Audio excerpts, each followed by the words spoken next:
Good morning, good evening, good afternoon, where you are in this great big world that we call this planet.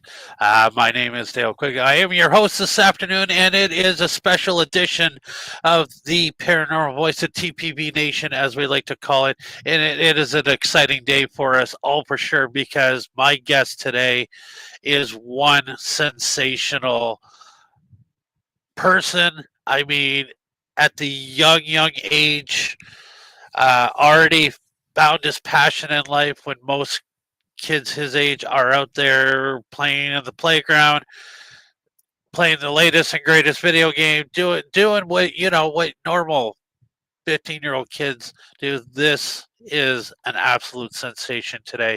So we are so honored to have him with us. He's been a Bigfoot researcher for quite a few years now. Already have a book out. It's got a documentary coming out. I'm not going to waste any time because I want to bring this kid and bring him out to you guys. He is such an amazing. I'd like to welcome to the TPB Nation, the one, the only, Mr. Daniel Lee Barnett. Welcome, buddy. How's it going? Very, very well, mate. Very, very well. Busy as normal. How are you, Dale? I'm fantastic. I just want to say how much of a pleasure it is to be able to pick your brain here today because, like I said, 15 years old, passionate. I mean, let's just get right into it. What brought you to your passion? Like, when did this happen? So I was actually in the house I was currently in that I'm sat in right now. When I actually got into Bigfoot, I was passing my granddad's room on the way up to grab something from my office, and he was watching a program, and I had no idea what he was watching, Right. and he kind of went, "Oh, do you want to come and sit down and watch it with me?" So I sat down next to him, and we just began watching this program of people running around the forest. I had no idea what it was, no idea how to react to it. And once that episode had finished, we then got to talking about this program. And Gramps said, "This program is called Expedition Bigfoot."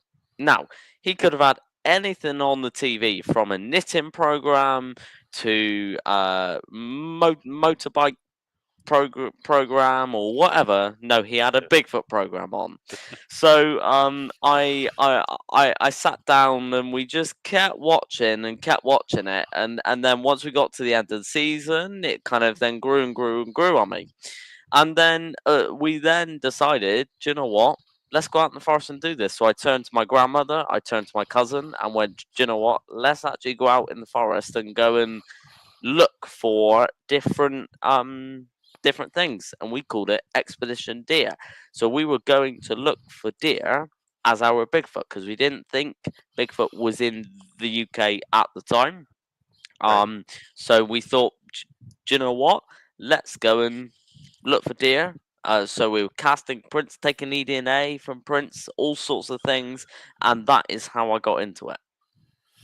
Wow, that is pretty amazing. Expedition Bigfoot. Yes, one of my favorite shows. It's a funny story. That's actually what really got my passion started for the crypto world, because I met a mutual good friend of ours, Ronnie LeBlanc. Awesome guy. He was doing a talk at the UFO Contact Convention right here in Michigan. And I kind of knew a little bit about Bigfoot because my co-host Michael John, huge Bigfoot fan, dog man enthusiast, so I was learning always through him, and then meeting Ronnie, and then reading Ronnie's books, Monsterland. I was like, wow, this is truly fascinating. And then here you are. I mean, out in the woods already clicking through, trying to find. So I was reading your little bio. Uh, so you discovered a thing called the Old World Monkey. Now, is that a name that is you guys have for Bigfoot over there, or is that a totally separate crypto creature? It's actually a monkey. An old world monkey is a monkey Okay. that's extinct. So, Okay. so do you want me to dive into that in how we found it? Yeah, no, I mean it's all a part of your journey. This is all Yeah. exciting. So yeah, let's talk a little bit about the old world monkey. So basically, we did Expedition Deer for a year, and we were up in the forest enjoying it. We saw our first deer for the first time, which is amazing. And then once that year ended, I turned to my grandmother and went, "Do you know what? I want to go out and actually look for something, and actually look for something that is a cryptid." So that was around the time when I started my podcast, and we kind of ventured out into a forest looking for our local big cat. I picked a forest with a local water source going across the bottom, and we had looked at the area, so it's surrounded by fields, and this forest is only about a mile long. So we went in the forest. We were hearing noises, all sorts of things, and I was about 500 meters, I'd say, in front Okay. of my grandmother, and then I just had a tap on my left shoulder, um, and she went, "Daniel, what's this?"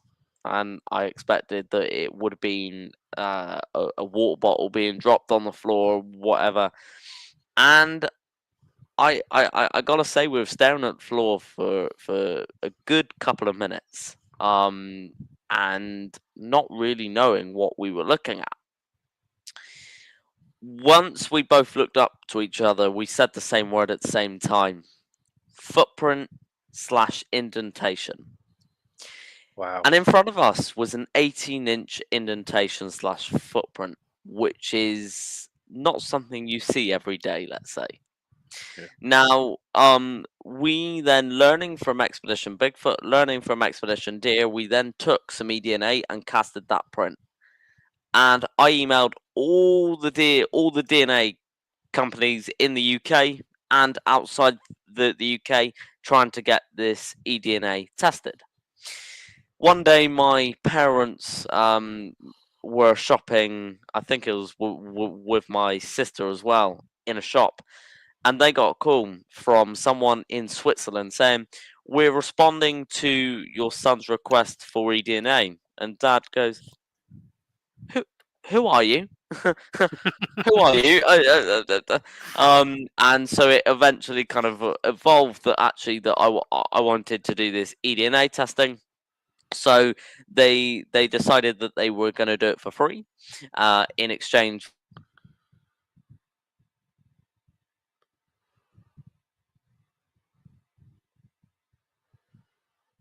Oh, I think we lost Daniel there for a second. Let's just see if we can get him back. Yes, I mean, what an amazing uh, way to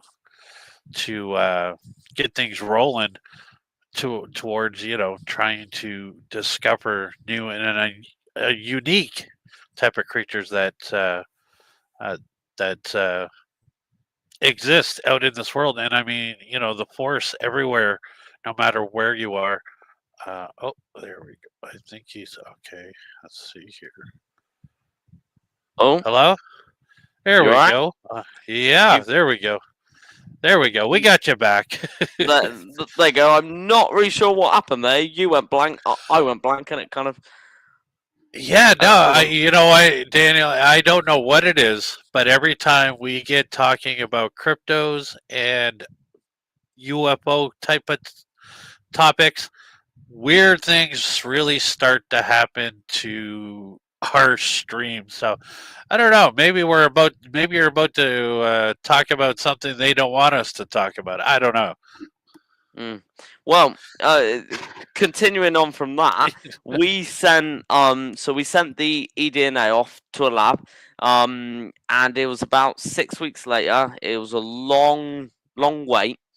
And 6 weeks later, it normally takes 5 to 6 weeks Right. for the testing. And I was in contact with these guys every other day, saying how's it going, how's it going. And on the 6th week, they emailed me and going, we need an extra week of sequencing. I go, what? Wow. An extra week out of kind of um and go, okay, fine. Once that week was done, my dad got a call from the scientist that tested the actual DNA, and they said, we wanted to talk to you before sending you the actual results. And they said, we have no idea what your son has just done. There was a couple of swear words that came out on the phone. And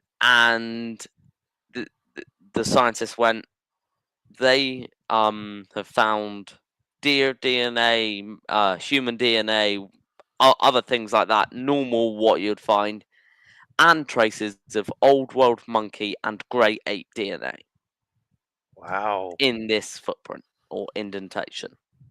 Wow. That is truly remarkable how all that tied into one DNA. And I mean, I mean, that is truly fascinating. So what happened next? Like, did you actually get back out there going, okay, so this thing does exist. We need to find it. So, something that I make clear on every single podcast. Um, Not once have myself, my grandmother, or anyone else that's been in that forest with us Great. said that this is Bigfoot, Right. and all we've said is it's unknown, which is something that I think is quite important, because Right. unless I saw Bigfoot make that print, Right. I'm not gonna say it was, Right. but I will say definitely it was really, really intriguing and unknown. Right. So after that, we were out there every weekend. We were out there searching stuff, and we were finding new stuff every single time. We found a pit of bones that was just covered in just big deer joint Right. bones, I think. Um, and it was just we were finding all sorts of stuff, hair samples, scat, whatever. Now that was I think that was about a year ago now, or possibly Okay. even year and a half ago. Now if I'm gonna keep going, it was then last January, so it was 2024, beginning of 2024.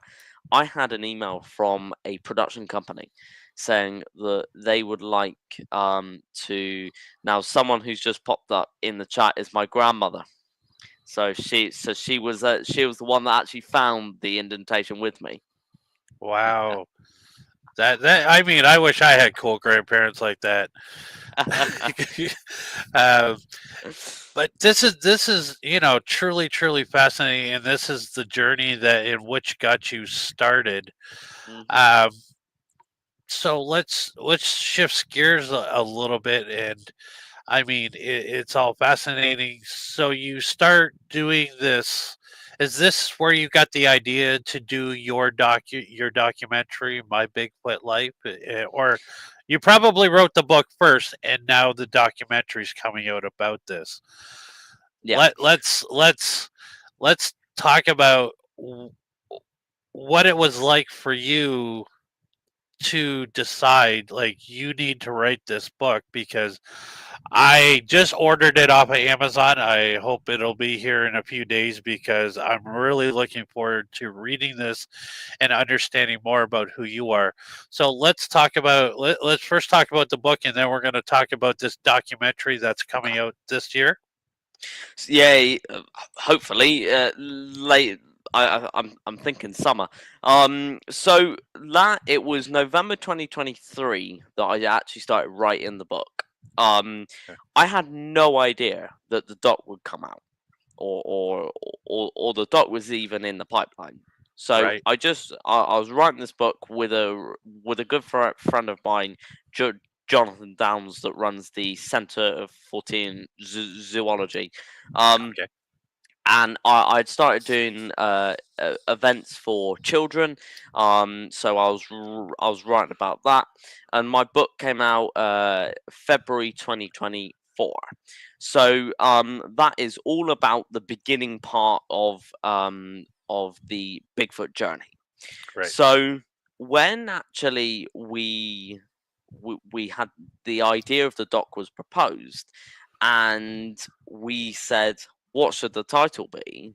I remember sitting on my kitchen table with the other director of the doc and going, do you know what? Let's name it after my book. So it was literally that we just decided that it links to call Right. it my Bigfoot Life and Right. my Right. my Bigfoot Life doc. So the planning for the doc began January 2024.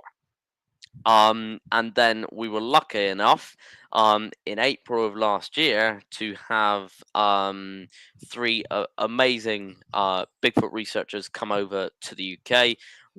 Ronnie LeBlanc, Ryan RPG, Golden Besky, and Rene Holland Right. come over to the UK, and we filmed the UK part for the doc, which was very, very exciting.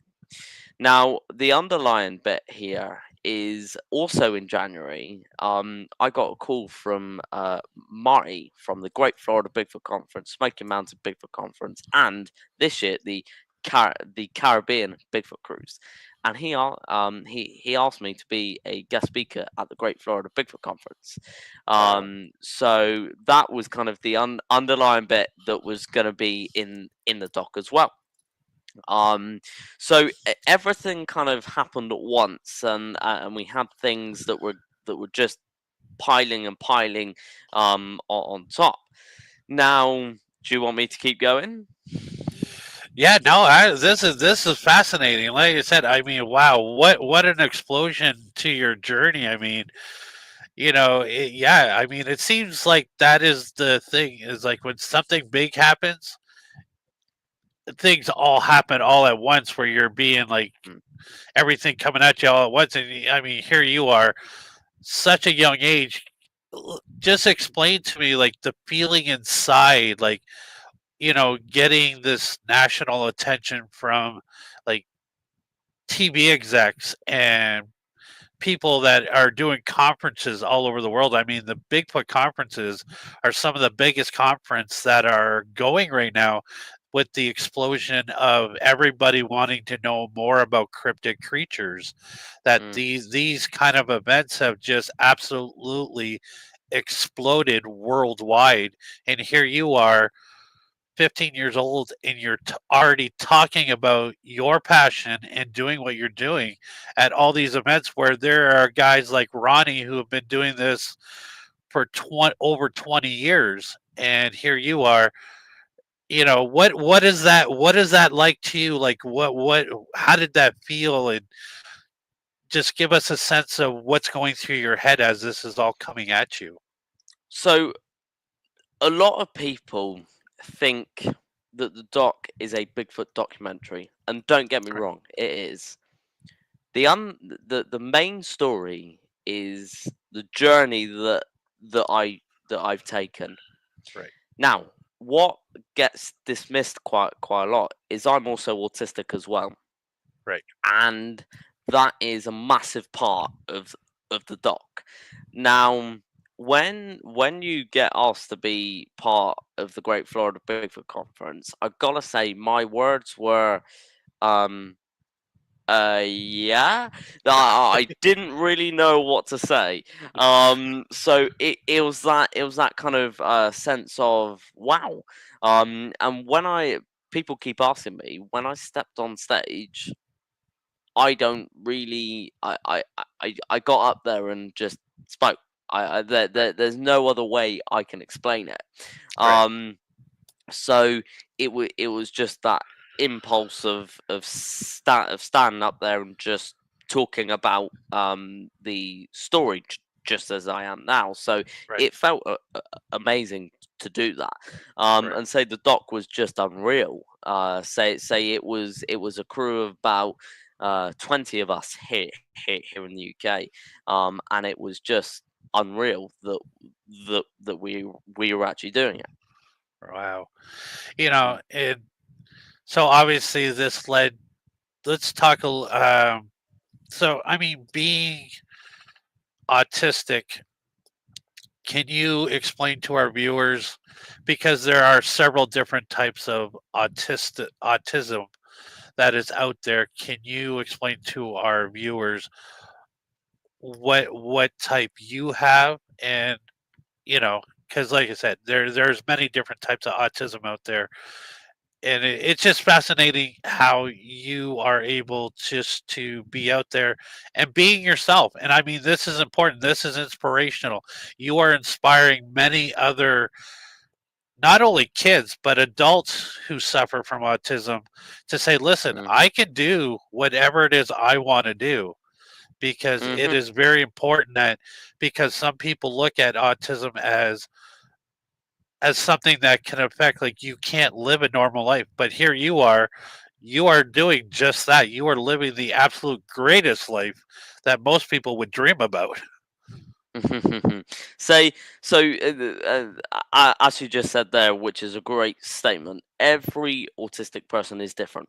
Yeah. Every single one. There is not one person that is the same. So when someone said to me, "Oh, I've got an autistic brother," or "I've got an autistic daughter, son, whatever," and they went, "Oh, you, oh, you'll get along and you'll be the same." I'm like, "No, no way." So it's kind of I have my work mode. So but because obviously I've got Right. so many things, I kind of put my work face on, and I do that. But then when I come off, I struggle behind the scenes, Right. and a lot of people don't see that.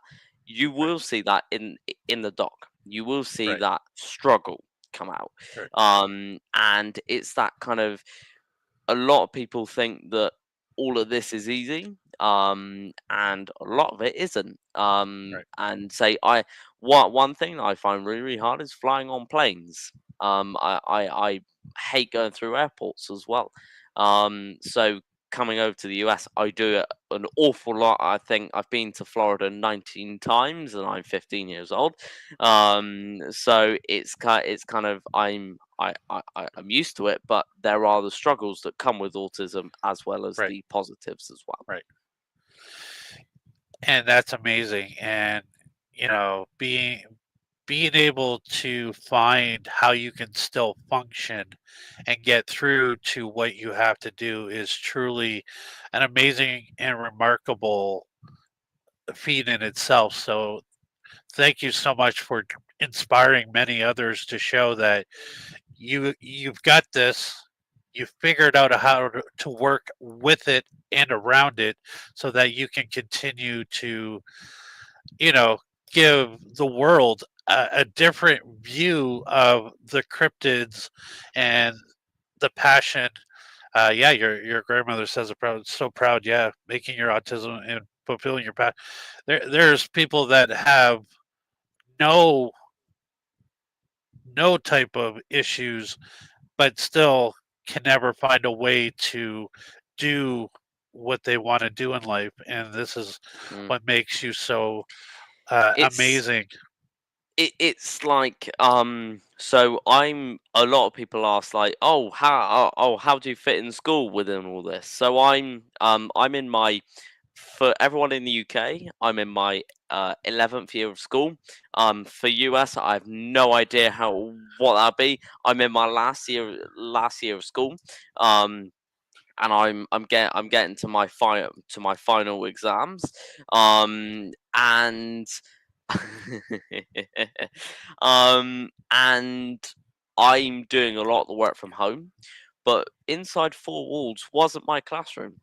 It Right. wasn't. And a lot of people say, do you know what? That's not my classroom either. My classroom is out in the forest. That's Right. where Yes.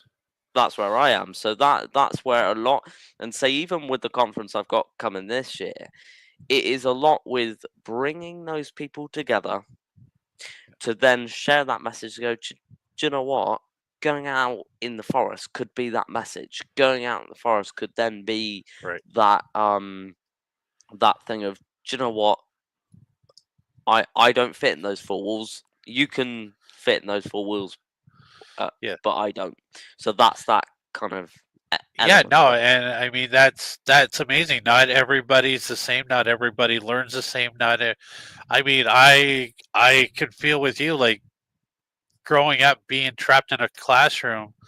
I've always I've always loved nature. I was a scout leader for over 5 years. I enjoyed taking Hmm. the kids out into the woods, teaching them about nature, teaching them how to survive out there, teaching them about all the creatures that live in these forests.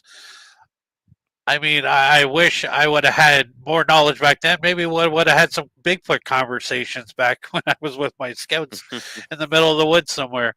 I mean, this is all really fascinating. So I want to get your take on the most famous question that is out there, and you probably answered this one over a trillion times by now. The whole Bigfoot and alien connection. What is your thoughts on this? And could they be one and the same? Are they different? Are they working together? Like, what is your take on the whole Bigfoot alien connection? So, fu- funnily enough, spending time with Ronnie LeBlanc is I, what's the word? He changes your mind. Let's say. Now, if Ronnie ever listens to this podcast, you know exactly what story I'm about to tell. So, I said on every podcast, I'm not in the paranormal at all, Right. and I'm that. I'm open minded to it, absolutely, and I've experienced some weird things, but I don't believe in the paranormal. But there is a weird encounter that is just unexplainable. So it was last April where my dad was actually picking up Ronnie from the airport, and he was coming down for filming. Now Dad's even more skeptical than me, and Dad didn't believe in Bigfoot until last year. I'll just put that out there. And they were driving past Stonehenge, and it was sunset, and Dad was racing to get Ronnie there because Ronnie really wanted to see Stonehenge. And they stopped. Ronnie got out the car, took a few pictures, jumped back in the car, and driving off. And Ronnie said the words, "The only thing that would make this moment perfect would be if a UFO turned up." Now, 30 seconds later, Dad's driving, and in the corner of his right eye, he sees uh, a ball of fire that's in a teardrop position in the sky. In his car camera footage, you can see the sun. You can see it, Right. and you can see that this is not the sun. No way. Wow. And obviously, there's a lot of swear words that come out at that point. Ronnie's like, "What the f is that?" And Dad's like, "What the f is that?" And they drive by, and 5 seconds they go behind some houses, come out the other end, and it's gone. Wow. Now that's weird. Yes. That's weird. Now, whether that opens my mind more, possibly. Do I think Bigfoot has a connection to aliens and UFOs? No, I don't. Okay. But I believe that when people say like Bigfoot cloaking, Bigfoot using tools, Bigfoot things like that, there's ways of around it that make sense, such as um we have animals alive today that can camouflage, Right. which means realistic. If Bigfoot does the same, that is then realistic. There you go, match. Orangutans use tools, which means, is it realistic for Bigfoot to do so? Yes, it is. So there's different things that are explainable, but also unexplainable. Right. So I do believe that Bigfoot might have evolved to gain some of these skills that that animals alive today. But currently, right now, do I think they're linked? No. But with Ronnie LeBlanc always on my phone and us talking every other week, I'm sure he'll wear me down. Yeah, Ronnie has a way of really explaining things and making people stop and really think about what it is you're experiencing, for one, and two, like, how is this connection made? I mean, with a lot of researchers saying that in true to form, they believe that Bigfoot is one of the most intelligent creatures to ever exist because, for one, we've never found one that's passed away. We've never found a Hmm. dead Bigfoot. Nobody has really been face to face. I mean, they've seen sightings, they've seen, you know, pictures, but nobody's really stood next to one of these creatures because I believe they truly do not want to be a part of anything of human existence because they're happy being who they are in their own world. And I mean, adaptability, absolutely. I mean, like everybody else, like if this world went into Armageddon, we would all have to learn how to survive on our own and develop different types of skills, and we would be able to manage them that way. I truly believe that Bigfoot is somebody who adapts to their environment, learns to be able to hide when people are coming because the woods are always filled with people because people enjoy outdoors camping, whatever else. But you never hear of a deer hunter saying, well, I saw Bigfoot. They usually find them when on their cameras when they're looking for areas. But I believe they are very highly intelligent and will never be until they're really ready. I think this is what Yeah. it is. They have to be ready to expose that to the world. And when that happens, I believe Ronnie will be the first person they would visit because he's dedicated his life to this. And yeah, it's a truly amazing story. The whole connection between UFOs and aliens, or Bigfoot and aliens.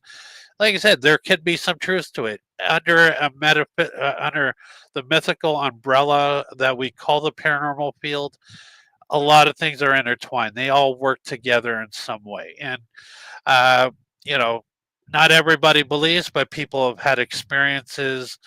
And it's just Bigfoot just happens to be the biggest thing that everybody wants to talk about ever since I find the pandemic. Anyways, it's like I think more and more people had time to just kind of research what they want, like this Bigfoot creature or more sightings of a Bigfoot creature.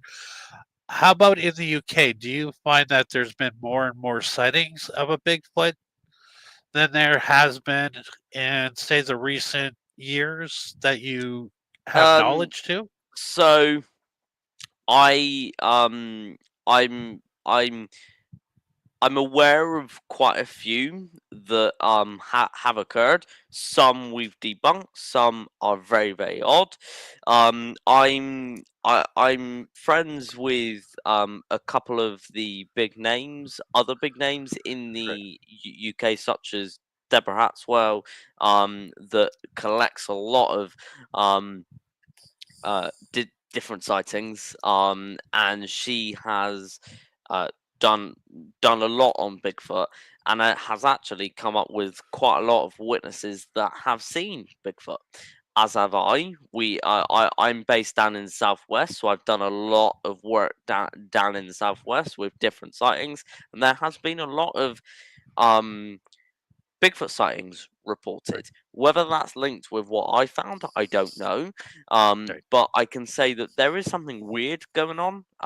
There's not a lot of people that they don't get together and go, do you know what, we're gonna lie about this, then lie about this. So Right. people are seeing something, whether that's Bigfoot or not, I don't know. But Right. the people are seeing something in the world. Right. So let's talk a little. I mean, our time is coming up short. Daniel, you've been nothing but truly amazing. Let's talk a little bit about your podcast. Where can people hear your podcast? What is your basis of your podcast, and how often do you do it? Okay, so my podcast can be found. So we do a video podcast and audio podcast. So you can find our video podcast on YouTube.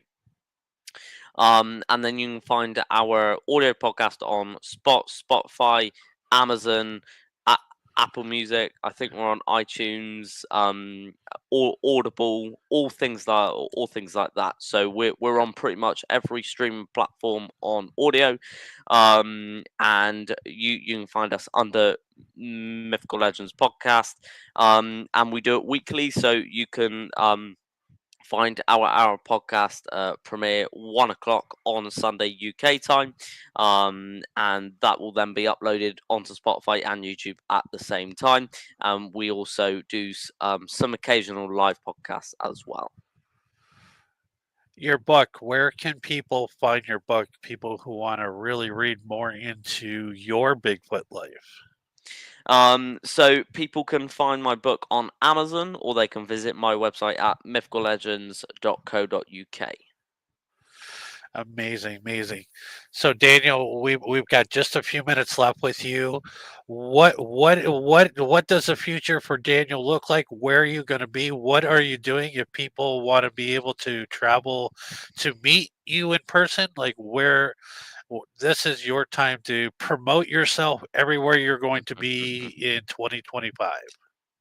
So, if people are wanting to see me in the UK, we have a very, very busy month coming up in May. I will be at two different conventions up north in the UK. I will be in Kent and Peterborough on the 17th and 18th of May. On the 17th, I am at Feel the Force Day. And that is an autism friendly convention. And then I will be at a film Comic Con on May 18th. And then I have my conference that I'll be running on May 30th, 31st, and 1st of June. And our two headliners are Ryan RPG Golombeski, a very, very good brother of mine, and Ronnie LeBlanc, also a good brother of mine. We also have DJ Brewster from the from Alaskan Killer Bigfoot, as well as Jeff Davis from Alaskan Killer Bigfoot, Gwen Purcell, and Vivian Powell. And she is a paranormal researcher here in the UK. And then switching over to the US, I am going to be coming over to do a couple in the US. I'll be at the Smoky Mountain Bigfoot Conference in Gatlinburg. In July, end of July, and then I will be headlining the Cryptid and Bigfoot Festival in Central PA on August 9th, with again Ronald Blanc, Brian King Sharp, Amy Boo, RPG. and loads more. And then I have a couple more that will be coming out soon. But I will be over in the US for if you guys would like to come meet me. And our documentary should be coming out very very soon. And we can't wait for people to see what happened last year in Seattle, Washington. I forgot to pop up. So this is the cover of Daniel's book. Guys, get out there, support this young man doing what he's doing, living his passion. Like I said, Amazon, anywhere around the world you can find this. So yeah, Daniel, it has been an absolute honor and a pleasure to talk to you today. Uh, Keep up the amazing work. Love your passion. I look forward to meeting you sometime in 2025. I will definitely try to get over to get down to one of the conferences you are here in the United States. I'm over in Canada. I'm just across the river from Michigan. So I hopefully I'll be able to get up that way. I love the PA area. One of my favorite places to go visit when I am over in the States. But I just want to say a big, huge thank you from the TPB Nation. It's been such a pleasure talking to you, folks. This is Daniel Lee Barnett. You can find him on his podcast, Mythical Legends Podcast. Uh, the website is mythicallegends.co.uk. Yeah, yeah, Is that your website? yeah. So check him out over there. Find out where he's going to be, and if you're in the UK, hopefully you can catch one of his conferences over in the UK. But that's going to do it for us, Daniel. Thank you so much. You've been such a treat, inspiring, and I look forward to seeing big things from you. And I really look forward to the documentary that's coming out. As soon as it comes out, I'm going to be streaming that one. That's for sure. So everybody, go show some love to Daniel Barnett. Find him on his Facebook pages. Find him over on his podcast. Buy his book, and just support this great man. So that's going to do it for us. Thank you to everybody. Thank you for tuning in. For those that are going to be watching now, people who are going to be watching it later, I am Dale Quigley, and of course, by his absence, Michael John. We will talk to you guys soon. And in the meantime, and in between time, we like to say is happy hauntings.